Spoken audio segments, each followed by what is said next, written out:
ॐ श्री गणेशाय नमः। श्री सीताराम स्तोत्रम्। अयोध्यापुरनेतारं मिथिलापुरनायिकां राघवाणामलङ्कारं वैदेहानामलङ्क्रियां रघूणां कुलदीपं च निमीनां कुलदीपिकां सूर्यवंशसमुद्भूतं सौम्यवंशसमुद्भवां पुत्रं दशरथस्याद्यं पुत्रीं जनकभूपतेः वसिष्ठानुमताचार्यं सतानन्दमतानुगां कौसल्यागर्भसम्भूतं वेदिगर्भोदितां स्वयं पुण्डरीकविशालाक्षं स्फुरद्दिन्दीवरेक्षणां चन्द्रकान्ताननां भोजं चन्द्रबिम्बोपमाननां मत्तमातङ्गगमनं मत्तहंसवधूगतां चन्दनार्द्रभुजामध्यं कुङ्कुमार्द्रकुचस्थलीं चापालङ्कृतहस्ताब्जं पद्मालङ्कृतपाणिकां शरणागतगोप्तारं प्रणिपादप्रसादिकां कालमेघनिभं रामं कार्तस्वरसमप्रभां दिव्यसिंहासनासीनं दिव्यसृग्वस्त्रभूषणाम् अनुक्षणं कटाक्षाभ्याम् अन्योन्येक्षणकाङ्क्षिणौ अन्योन्यसदृशाकारौ त्रैलोक्यग्रहदम्पती इमौ युवां प्रणम्याहं भजाम्यद्य कृतार्थताम् अनेन स्तौति यस्तुत्यं रामं सीतां च भक्तितः तस्य तौ तनुतां पुण्याः सम्पदः सकलार्थदाः। एवं श्रीरामचन्द्रस्य जानक्याश्च विशेषतः कृतं हनुमता पुण्यं स्तोत्रं सद्यो विमुक्तिदं य पठेत् प्रातरुत्थाय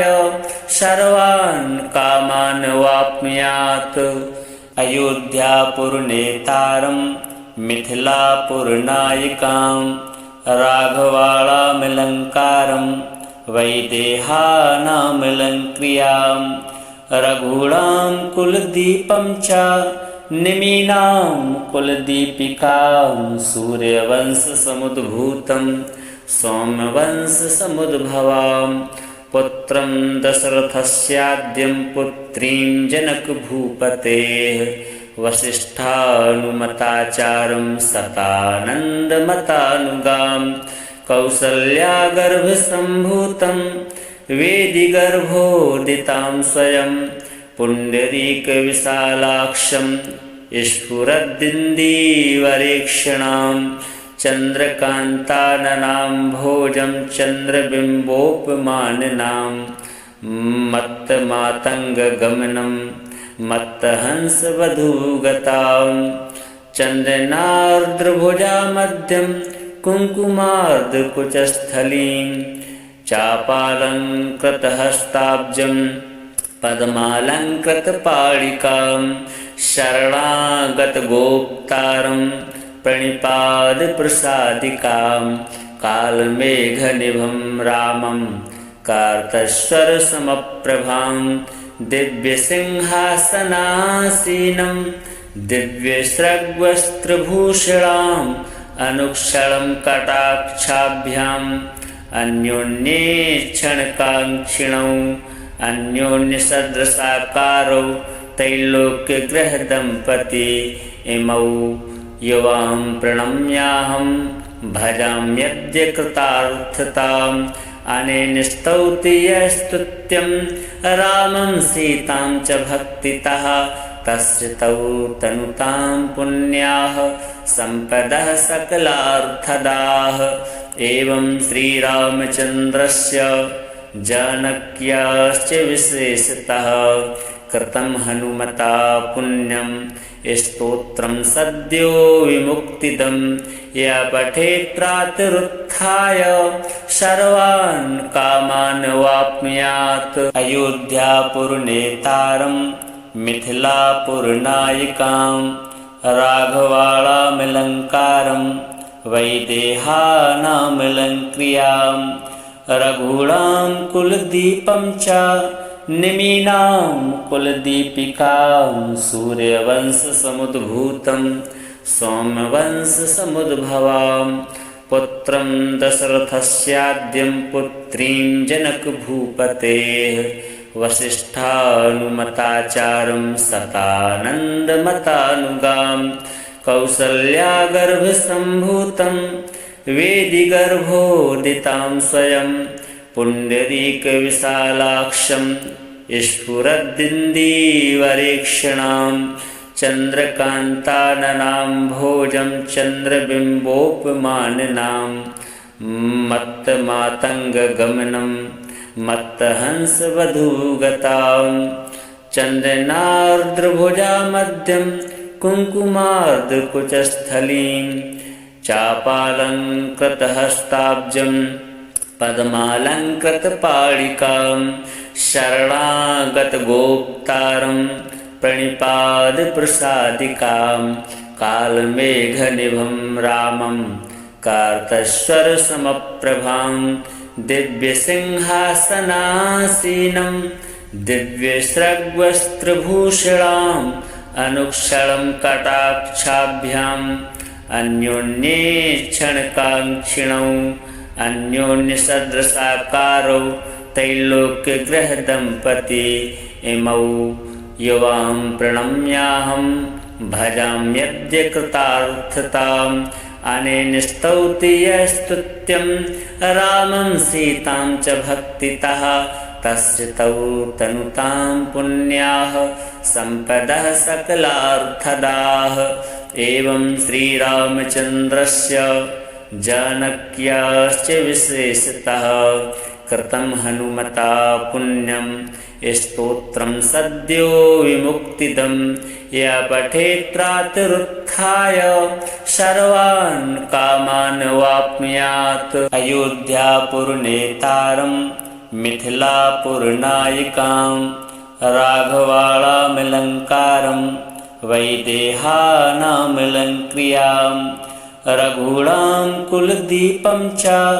निमीनां कुलदीपिकां सूर्यवंशसमुद्भूतं सौम्यवंशसमुद्भवां पुत्रं दशरथस्याद्यं पुत्रीं जनकभूपतेः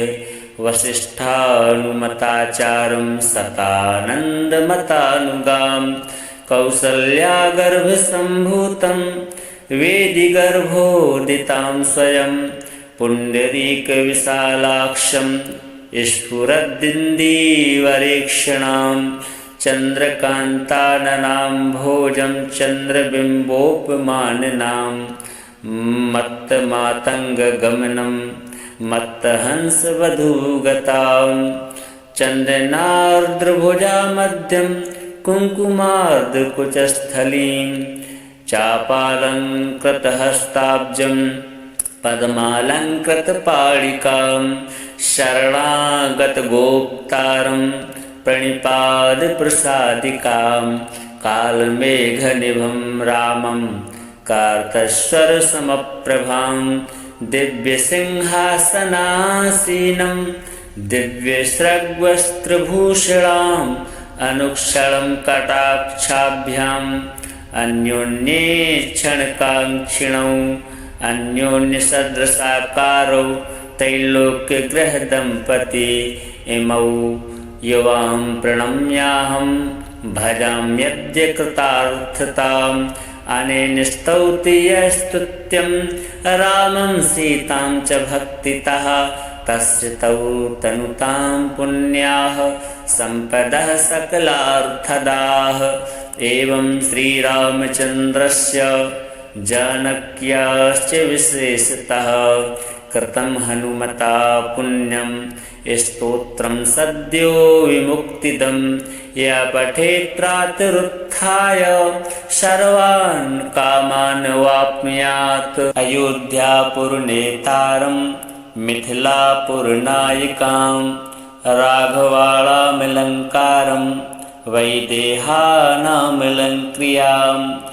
रघूणां कुलदीपं च निमीनां कुलदीपिकां सूर्यवंशसमुद्भूतं सौम्यवंशसमुद्भवां पुत्रं दशरथस्याद्यं पुत्रीं जनकभूपतेः वसिष्ठानुमताचारं सतानन्दमतानुगां कौसल्यागर्भसम्भूतं वेदिगर्भोदितां स्वयं पुण्डरीकविशालाक्षं स्फुरद्दिन्दीवरेक्षणां चन्द्रकान्ताननां भोजं चन्द्रबिम्बोपमाननां मत्तमातङ्गगमनं मत्तहंसवधूगतां चन्दनार्द्रभुजामध्यं कुङ्कुमार्द्रकुचस्थलीं चापालङ्कृतहस्ताब्जं पद्मालङ्कृतपाणिकां शरणागतगोप्तारं प्रणिपादप्रसादिकां कालमेघनिभं रामं कार्तस्वरसमप्रभां दिव्यसिंहासनासीनं दिव्यस्रग्वस्त्रभूषणाम् अनुक्षणं कटाक्षाभ्याम् अन्योन्येक्षणकाङ्क्षिणौ अन्योन्यसदृशाकारौ त्रैलोक्यग्रहदम्पती इमौ युवां प्रणम्याहं भजाम्यद्य कृतार्थताम् अनेन स्तौति यस्तुत्यं रामं सीतां च भक्तितः तस्य तौ तनुतां पुण्याः सम्पदः सकलार्थदाः एवं श्रीरामचन्द्रस्य जानक्याश्च विशेषतः कृतं हनुमता पुण्यं स्तोत्रं सद्यो विमुक्तिदं य पठेत्रातरुत्थाय सर्वान् कामान् वाप्नुयात् अयोध्यापुरनेतारं मिथिलापुरनायिकां राघवाणामलङ्कारं वैदेहानामलङ्क्रियां रघूणां कुलदीपं च निमीनां कुलदीपिकां सूर्यवंशसमुद्भूतं सौम्यवंशसमुद्भवां पुत्रं दशरथस्याद्यं पुत्रीं जनकभूपतेः वसिष्ठानुमताचारं सतानन्दमतानुगां कौसल्यागर्भसम्भूतं वेदिगर्भोदितां स्वयं पुण्डरीकविशालाक्षं स्फुरद्दिन्दीवरेक्षणां चन्द्रकान्ताननां भोजं चन्द्रबिम्बोपमाननां मत्तमातङ्गगमनं मत्तहंसवधूगतां चन्दनार्द्रभुजामध्यं कुङ्कुमार्द्रकुचस्थलीं चापालङ्कृतहस्ताब्जं पद्मालङ्कृतपाणिकां शरणागतगोप्तारं प्रणिपादप्रसादिकां कालमेघनिभं रामं कार्तस्वरसमप्रभां दिव्यसिंहासनासीनं दिव्यस्रग्वस्त्रभूषणाम् अनुक्षणं कटाक्षाभ्याम् अन्योन्येक्षणकाङ्क्षिणौ अन्योन्यसदृशाकारौ त्रैलोक्यग्रहदम्पती इमौ युवां प्रणम्याहं भजाम्यद्य कृतार्थताम् अनेन स्तौति यस्तुत्यं रामं सीतां च भक्तितः तस्य तौ तनुतां पुण्याः सम्पदः सकलार्थदाः एवं श्रीरामचन्द्रस्य जानक्याश्च विशेषतः कृतं हनुमता पुण्यं स्तोत्रं सद्यो विमुक्तिदं य पठेत्रातरुत्थाय सर्वान् कामान् वाप्नुयात् अयोध्यापुरनेतारं मिथिलापुरनायिकां राघवाणामलङ्कारं वैदेहानामलङ्क्रियां रघूणां कुलदीपं च निमीनां कुलदीपिकां सूर्यवंशसमुद्भूतं सौम्यवंशसमुद्भवां पुत्रं दशरथस्याद्यं पुत्रीं जनकभूपतेः वसिष्ठानुमताचारं सतानन्दमतानुगां कौसल्यागर्भसम्भूतं वेदिगर्भोदितां स्वयं पुण्डरीकविशालाक्षं स्फुरद्दिन्दीवरेक्षणां चन्द्रकान्ताननां भोजं चन्द्रबिम्बोपमाननां मत्तमातङ्गगमनं मत्तहंसवधूगतां चन्दनार्द्रभुजामध्यं कुङ्कुमार्धकुचस्थलीं चापालङ्कृतहस्ताब्जं पद्मालङ्कृतपाणिकां शरणागतगोप्तारं प्रणिपादप्रसादिकां कालमेघनिभं रामं कार्तस्वरसमप्रभां दिव्यसिंहासनासीनं दिव्यस्रग्वस्त्रभूषणाम् अनुक्षणं कटाक्षाभ्याम्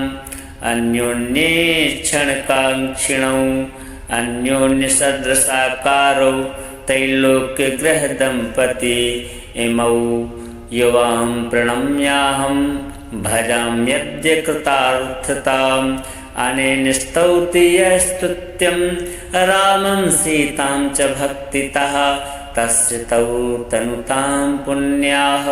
सम्पदः सकलार्थदाः एवं श्रीरामचन्द्रस्य जानक्याश्च विशेषतः कृतं हनुमता पुण्यं स्तोत्रं सद्यो विमुक्तिदं य पठेत् प्रातरुत्थाय सर्वान् कामान् वाप्नुयात् अयोध्यापुरनेतारं मिथिलापुरनायिकां राघवाणामलङ्कारं वैदेहानामलङ्क्रियां रघूणां कुलदीपं च निमीनां कुलदीपिकां सूर्यवंशसमुद्भूतं सौम्यवंशसमुद्भवां पुत्रं दशरथस्याद्यं पुत्रीं जनकभूपतेः वसिष्ठानुमताचारं सतानन्दमतानुगां कौसल्यागर्भसम्भूतं वेदिगर्भोदितां स्वयं पुण्डरीकविशालाक्षं स्फुरद्दिन्दीवरेक्षणां चन्द्रकान्ताननां भोजं चन्द्रबिम्बोपमाननां मत्तमातङ्गगमनं मत्तहंसवधूगतां चन्दनार्द्रभुजामध्यं कुङ्कुमार्धकुचस्थलीं चापालङ्कृतहस्ताब्जं पद्मालङ्कृतपाणिकां शरणागतगोप्तारं प्रणिपादप्रसादिकां कालमेघनिभं रामं कार्तस्वरसमप्रभां दिव्यसिंहासनासीनं दिव्यस्रग्वस्त्रभूषणाम् अनुक्षणं कटाक्षाभ्याम् अन्योन्येक्षणकाङ्क्षिणौ अन्योन्यसदृशाकारौ त्रैलोक्यगृहदम्पती इमौ युवां प्रणम्याहं भजाम्यद्य कृतार्थताम् अनेन स्तौति यस्तुत्यं रामं सीतां च भक्तितः तस्य तौ तनुतां पुण्याः सम्पदः सकलार्थदाः एवं श्रीरामचन्द्रस्य जानक्याश्च विशेषतः कृतं हनुमता पुण्यं स्तोत्रं सद्यो विमुक्तिदं य पठेत् प्रातरुत्थाय सर्वान् कामान् वाप्नुयात् अयोध्यापुरनेतारं मिथिलापुरनायिकां राघवाणामलङ्कारं वैदेहानामलङ्क्रियां रघूणां कुलदीपं च निमीनां कुलदीपिकां सूर्यवंशसमुद्भूतं सौम्यवंशसमुद्भवां पुत्रं दशरथस्याद्यं पुत्रीं जनकभूपतेः वसिष्ठानुमताचारं सतानन्दमतानुगां कौसल्यागर्भसम्भूतं वेदिगर्भोदितां स्वयं पुण्डरीकविशालाक्षं स्फुरद्दिन्दीवरेक्षणां चन्द्रकान्ताननां भोजं चन्द्रबिम्बोपमाननां मत्तमातङ्गगमनं मत्तहंसवधूगतां चन्दनार्द्रभुजामध्यं कुङ्कुमार्द्रकुचस्थलीं चापालङ्कृतहस्ताब्जं पद्मालङ्कृतपाणिकां शरणागतगोप्तारं प्रणिपादप्रसादिकां कालमेघनिभं रामं कार्तस्वरसमप्रभां दिव्यसिंहासनासीनं दिव्यसृग्वस्त्रभूषणाम् अनुक्षणं कटाक्षाभ्याम् अन्योन्येक्षणकाङ्क्षिणौ अन्योन्यसदृशाकारौ त्रैलोक्यगृहदम्पती इमौ युवां प्रणम्याहं भजाम्यद्य कृतार्थताम् अनेन स्तौति यस्तुत्यं रामं सीतां च भक्तितः तस्य तौ तनुतां पुण्याः सम्पदः सकलार्थदाः एवं श्रीरामचन्द्रस्य जानक्याश्च विशेषतः कृतं हनुमता पुण्यं स्तोत्रं सद्यो विमुक्तिदं य पठेत् प्रातरुत्थाय सर्वान् कामान् वाप्नुयात् अयोध्यापुरनेतारं मिथिलापुरनायिकां राघवाणामलङ्कारं वैदेहानामलङ्क्रियां रघूणां कुलदीपं च निमीनां कुलदीपिकां सूर्यवंशसमुद्भूतं सौम्यवंशसमुद्भवां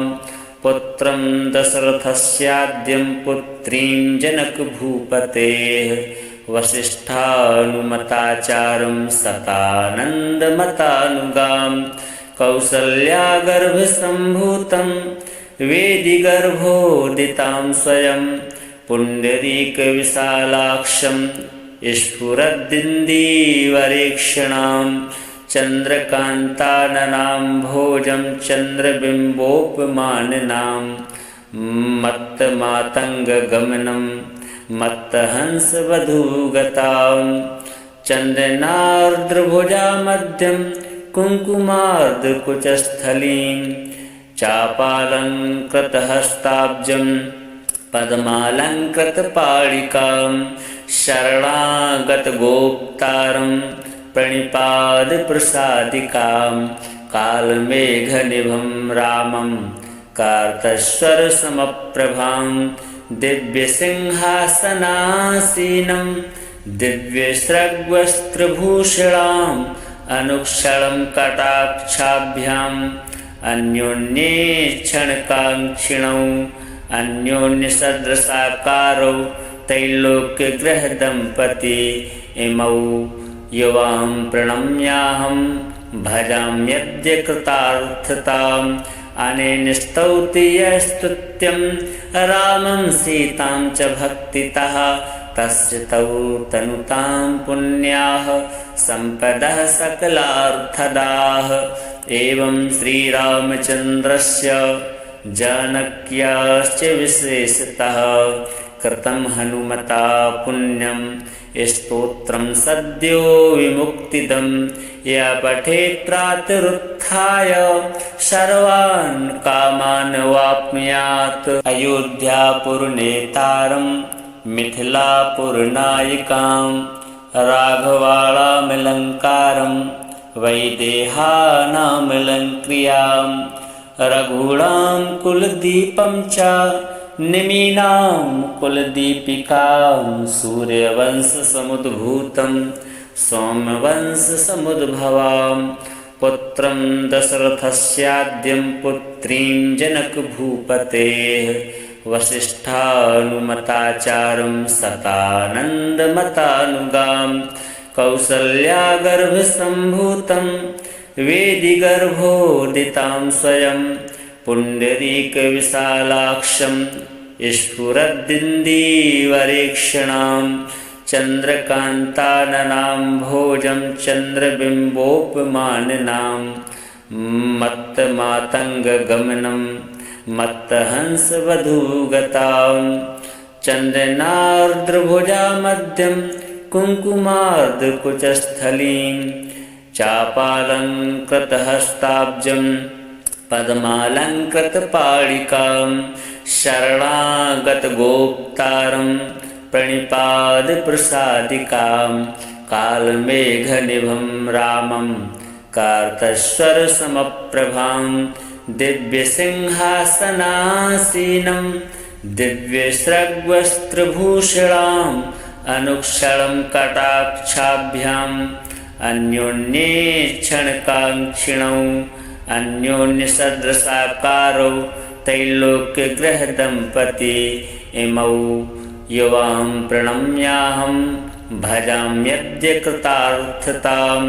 अनेन स्तौति यस्तुत्यं रामं सीतां च भक्तितः तस्य तौ तनुतां पुण्याः सम्पदः सकलार्थदाः एवं श्रीरामचन्द्रस्य जानक्याश्च विशेषतः कृतं हनुमता पुण्यं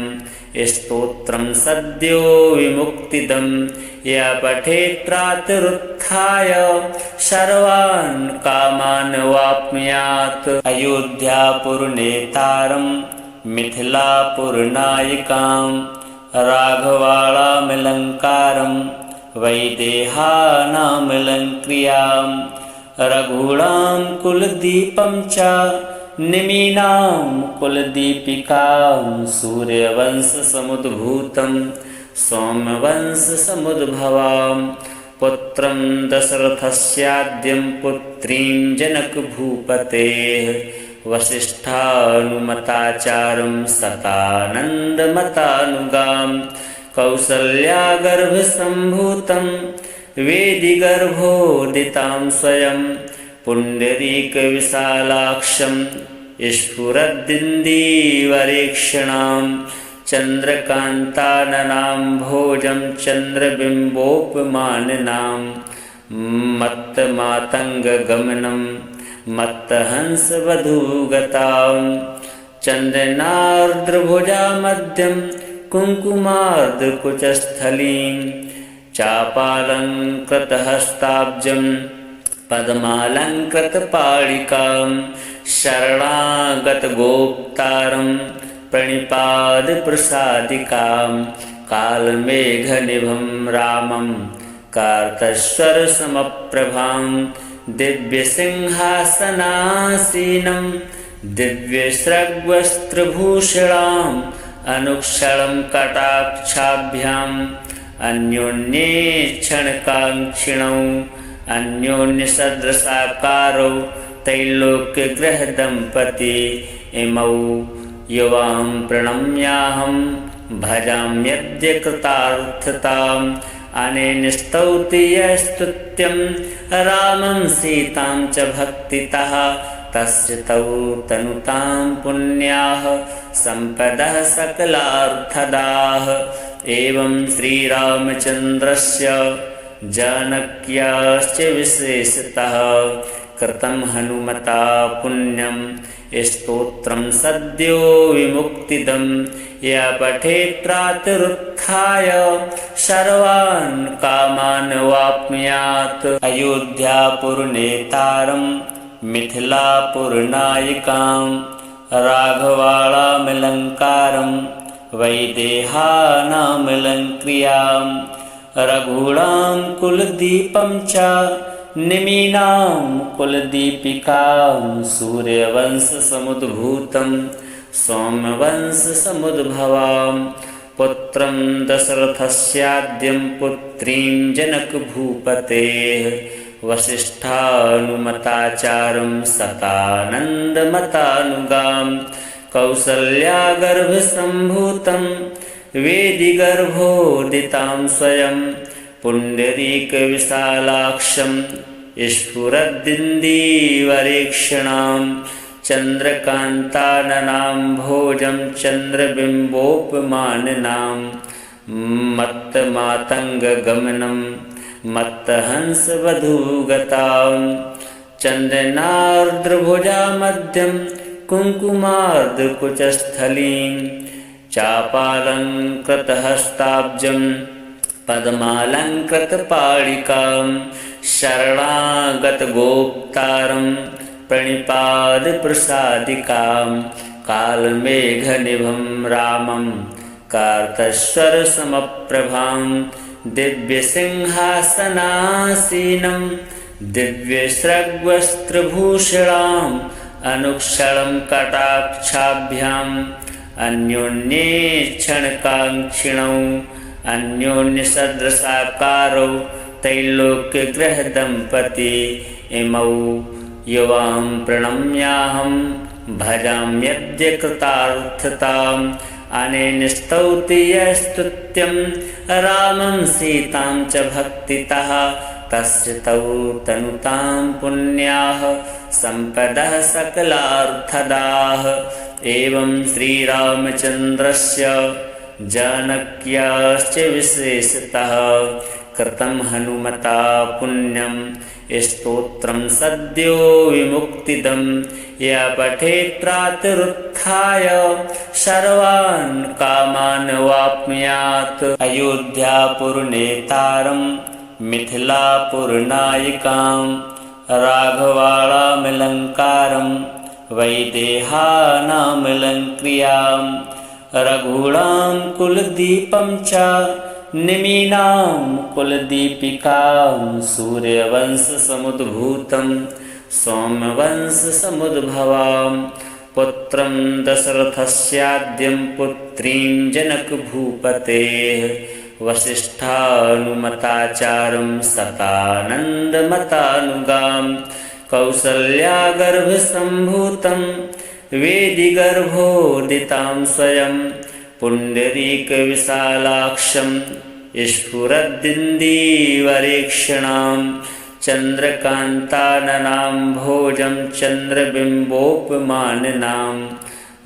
मत्तमातङ्गगमनं मत्तहंसवधूगतां चन्दनार्द्रभुजामध्यं कुङ्कुमार्द्रकुचस्थलीं चापालङ्कृतहस्ताब्जं पद्मालङ्कृतपाणिकां शरणागतगोप्तारं प्रणिपादप्रसादिकां कालमेघनिभं रामं कार्तस्वरसमप्रभां दिव्यसिंहासनासीनं दिव्यसृग्वस्त्रभूषणाम् अनुक्षणं कटाक्षाभ्याम् अन्योन्येक्षणकाङ्क्षिणौ अन्योन्यसदृशाकारौ त्रैलोक्यगृहदम्पती इमौ युवां प्रणम्याहं भजाम्यद्य कृतार्थताम् अनेन स्तौति यस्तुत्यं रामं सीतां च भक्तितः तस्य तौ तनुतां पुण्याः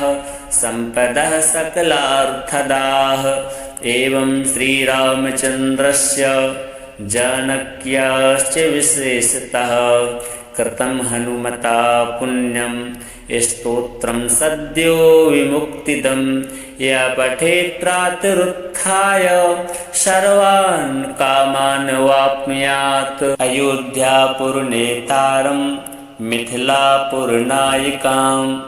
राघवाणामलङ्कारं वैदेहानामलङ्क्रियां रघूणां कुलदीपं च निमीनां कुलदीपिकां सूर्यवंशसमुद्भूतं सौम्यवंशसमुद्भवां पुत्रं दशरथस्याद्यं पुत्रीं जनकभूपतेः वसिष्ठानुमताचारं सतानन्दमतानुगां कौसल्यागर्भसम्भूतं वेदिगर्भोदितां स्वयं पुण्डरीकविशालाक्षं स्फुरद्दिन्दीवरेक्षणां चन्द्रकान्ताननां भोजं चन्द्रबिम्बोपमाननां मत्तमातङ्गगमनं मत्तहंसवधूगतां चन्दनार्द्रभुजामध्यं कुङ्कुमार्द्रकुचस्थलीं चापालङ्कृतहस्ताब्जं पद्मालङ्कृतपाणिकां शरणागतगोप्तारं प्रणिपादप्रसादिकां कालमेघनिभं रामं कार्तस्वरसमप्रभां दिव्यसिंहासनासीनं दिव्यस्रग्वस्त्रभूषणाम् अनुक्षणं कटाक्षाभ्याम् अन्योन्येक्षणकाङ्क्षिणौ अन्योन्यसदृशाकारौ त्रैलोक्यग्रहदम्पती इमौ युवां प्रणम्याहं भजाम्यद्य कृतार्थताम् अनेन स्तौति यस्तुत्यं रामं सीतां च भक्तितः तस्य तौ तनुतां पुण्याः सम्पदः सकलार्थदाः। एवं श्रीरामचन्द्रस्य जानक्याश्च विशेषतः कृतं हनुमता पुण्यं स्तोत्रं सद्यो विमुक्तिदं य पठेत् प्रातरुत्थाय सर्वान् कामान् वाप्नुयात्। अयोध्यापुरनेतारं मिथिलापुरनायिकां राघवाणामलङ्कारं वैदेहानामलङ्क्रियां रघूणां कुलदीपं च निमीनां कुलदीपिकां सूर्यवंशसमुद्भूतं सोमवंशसमुद्भवां पुत्रं दशरथस्याद्यं पुत्रीं जनकभूपतेः वसिष्ठानुमताचारं सतानन्दमतानुगां कौसल्यागर्भसम्भूतं वेदिगर्भोदितां स्वयं पुण्डरीकविशालाक्षं स्फुरद्दिन्दीवरेक्षणां चन्द्रकान्ताननां भोजं चन्द्रबिम्बोपमाननां मत्तमातङ्गगमनं मत्तहंसवधूगतां चन्दनार्द्रभुजामध्यं कुङ्कुमार्द्रकुचस्थलीं चापालङ्कृतहस्ताब्जं पद्मालङ्कृतपाणिकां शरणागतगोप्तारं प्रणिपादप्रसादिकां कालमेघनिभं रामं कार्तस्वरसमप्रभां दिव्यसिंहासनासीनं दिव्यस्रग्वस्त्रभूषणाम् अनुक्षणं कटाक्षाभ्याम् अन्योन्येक्षणकाङ्क्षिणौ अन्योन्यसदृशाकारौ त्रैलोक्यग्रहदम्पती इमौ युवां प्रणम्याहं भजाम्यद्य कृतार्थताम् अनेन स्तौति यस्तुत्यं रामं सीतां च भक्तितः तस्य तौ तनुतां पुण्याः सम्पदः सकलार्थदाः। एवं श्रीरामचन्द्रस्य जानक्याश्च विशेषतः कृतं हनुमता पुण्यं स्तोत्रं सद्यो विमुक्तिदं य पठेत् प्रातरुत्थाय सर्वान् कामान् वाप्नुयात्। अयोध्यापुरनेतारं मिथिलापुरनायिकां राघवाणामलङ्कारं वैदेहानामलङ्क्रियां रघूणां कुलदीपं च निमीनां कुलदीपिकां सूर्यवंशसमुद्भूतं सोमवंशसमुद्भवां पुत्रं दशरथस्याद्यं पुत्रीं जनकभूपतेः वसिष्ठानुमताचारं सतानन्दमतानुगां कौसल्यागर्भसम्भूतं वेदिगर्भोदितां स्वयं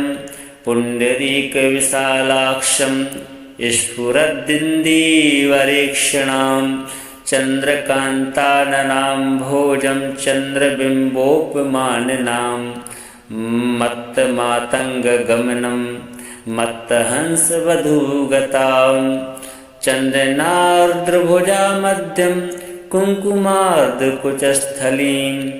चापालङ्कृतहस्ताब्जं पद्मालङ्कृतपाणिकां शरणागतगोप्तारं प्रणिपादप्रसादिकां कालमेघनिभं रामं कार्तस्वरसमप्रभां दिव्यसिंहासनासीनं दिव्यसृग्वस्त्रभूषणाम् अनुक्षणं कटाक्षाभ्याम् अन्योन्येक्षणकाङ्क्षिणौ अन्योन्यसदृशाकारौ त्रैलोक्यग्रहदम्पती इमौ युवां प्रणम्याहं भजाम्यद्य कृतार्थताम् अनेन स्तौति यस्तुत्यं रामं सीतां च भक्तितः तस्य तौ तनुतां पुण्याः सम्पदः सकलार्थदाः एवं श्रीरामचन्द्रस्य जानक्याश्च विशेषतः कृतं हनुमता पुण्यं स्तोत्रं सद्यो विमुक्तिदं य पठेत् प्रातरुत्थाय सर्वान् कामान् वाप्नुयात् अयोध्यापुरनेतारं मिथिलापुरनायिकां राघवाणामलङ्कारं वैदेहानामलङ्क्रियां रघूणां कुलदीपं च निमीनां कुलदीपिकां सूर्यवंशसमुद्भूतं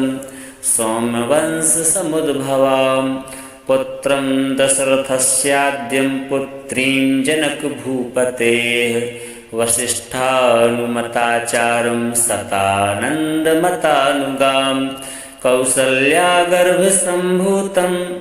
वेदिगर्भोदितां स्वयं पुण्डरीकविशालाक्षं स्फुरद्दिन्दीवरेक्षणां चन्द्रकान्ताननाम्भोजं चन्द्रबिम्बोपमाननां मत्तमातङ्गगमनं मत्तहंसवधूगतां चन्दनार्द्रभुजामध्यं कुङ्कुमार्धकुचस्थलीं चापालङ्कृतहस्ताब्जं पद्मालङ्कृतपाणिकां शरणागतगोप्तारं प्रणिपादप्रसादिकां कालमेघनिभं रामं कार्तस्वरसमप्रभां दिव्यसिंहासनासीनं दिव्यसृग्वस्त्रभूषणाम् अनुक्षणं कटाक्षाभ्याम् अन्योन्येक्षणकाङ्क्षिणौ अन्योन्यसदृशाकारौ त्रैलोक्यग्रहदम्पती इमौ युवां प्रणम्याहं भजाम्यद्य कृतार्थताम् अनेन स्तौति यस्तुत्यं रामं सीतां च भक्तितः तस्य तौ तनुतां पुण्याः सम्पदः सकलार्थदाः एवं श्रीरामचन्द्रस्य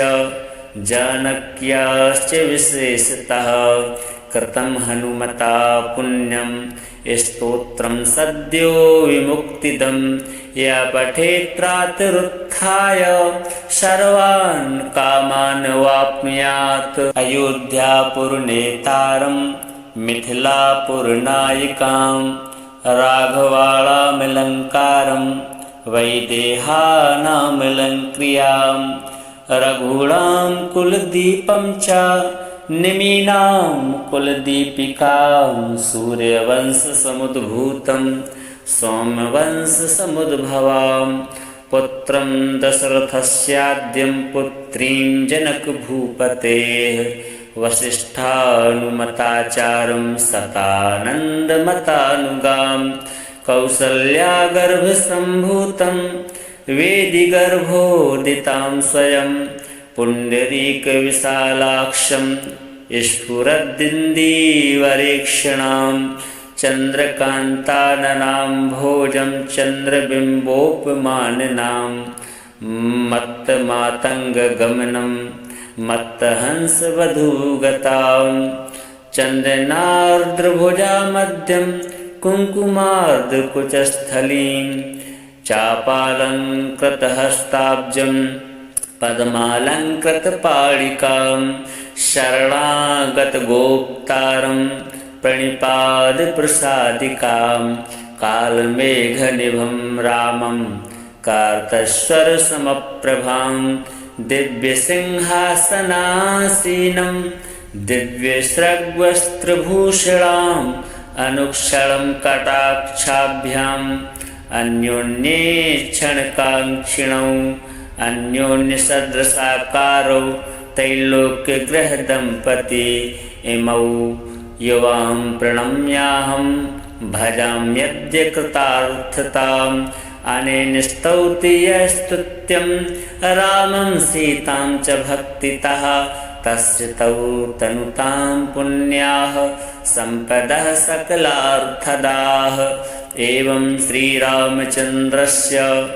जानक्याश्च विशेषतः कृतं हनुमता पुण्यं स्तोत्रं सद्यो विमुक्तिदं या पठेत् प्रातरुत्थाय सर्वान् कामान् वाप्नुयात्। अयोध्यापुरनेतारं मिथिलापुरनायिकां राघवाणामलङ्कारं वैदेहानामलङ्क्रियां रघूणां कुलदीपं च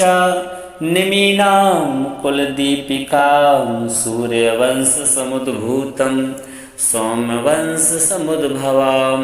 पुत्रं दशरथस्याद्यं पुत्रीं जनकभूपतेः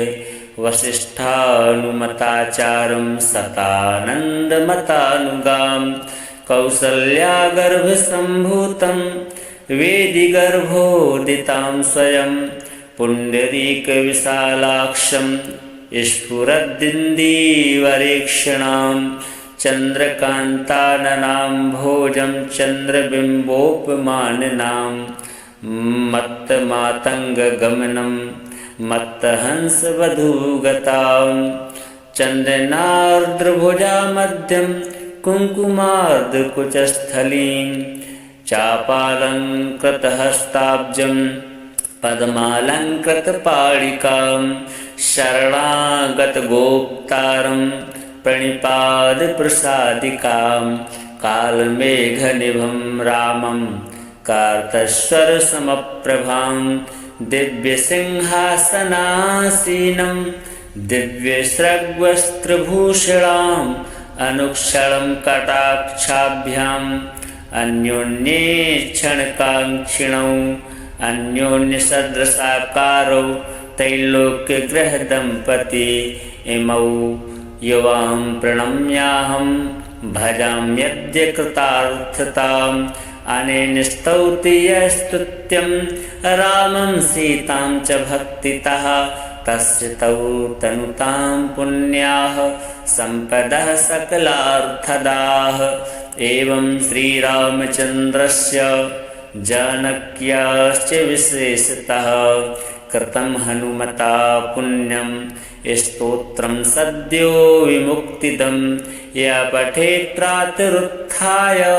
सर्वान् कामान् वाप्नुयात्। अयोध्यापुरनेतारं मिथिलापुरनायिकां राघवाणामलङ्कारं वैदेहानामलङ्क्रियां रघूणां कुलदीपं च निमीनां कुलदीपिकां सूर्यवंशसमुद्भूतं सौम्यवंशसमुद्भवां पुत्रं दशरथस्याद्यं पुत्रीं जनकभूपतेः वसिष्ठानुमताचार्यं सतानन्दमतानुगां कौसल्यागर्भसम्भूतं वेदिगर्भोदितां स्वयं पुण्डरीकविशालाक्षं स्फुरद्दिन्दीवरेक्षणां चन्द्रकान्ताननां भोजं चन्द्रबिम्बोपमाननां मत्तमातङ्गगमनं मत्तहंसवधूगतां